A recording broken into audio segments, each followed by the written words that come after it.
Hi friends, good afternoon అందరికీ. పొద్దున్న ఒక వ్లాగ్ పెట్టాను కదా, ఇది మస్క్ మిలన్ మొక్క టబ్లోకి మారుస్తామని.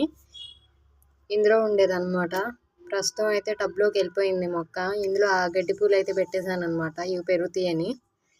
ఇవాళ అయితే ఎండలేదు, అందుకని ఇవాళ మార్చాము టబ్లోకి. చల్లగా ఉందన్నమాట బాగా ఇవాళ, లేకపోతే మధ్యాహ్నటప్పుడు మారకూడదు మొక్కలు అనేది.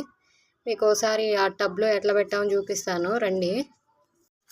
ఫస్ట్ అయితే ఇక్కడి నుంచి మట్టి అయితే తీసుకొచ్చానండి. చూడండి, మాది ఇది బయట ఖాళీ ప్లేస్ అనమాట. అంతకుముందు ఇక్కడ మట్టి తోలిచ్చాం, చాలానే ఉంది మట్టి. ఇక్కడి నుంచే తీసుకొచ్చాను.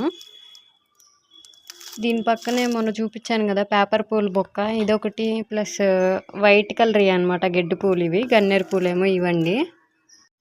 ఈ టబ్లోకి అయితే మార్చానండి ఈ రెండు మొక్కలు. చూడండి, ఇవే మస్క్ మిలన్ అనమాట. కరెక్ట్గా 2 విత్తనాలు వేసాను, 2 వచ్చినాయి. చిన్న కుండీలో అయితే పెరగవు కదా, అందుకని చెప్పి స్పేస్ ఎక్కువ ఉండిద్దంటే ఇందులో మార్చాము. కొంచెం వాటర్ పోసి ఉంచామన్నమాట. ఈ బ్లాగ్ కనుక మీకు నచ్చితే కంపల్సరీ ఒక లైక్ చేసి నా ఛానల్ని సబ్స్క్రైబ్ అయితే చేయండి. వీడియో చూసిన ప్రతి ఒక్కరికి నా తరపున థ్యాంక్ యూ అండి.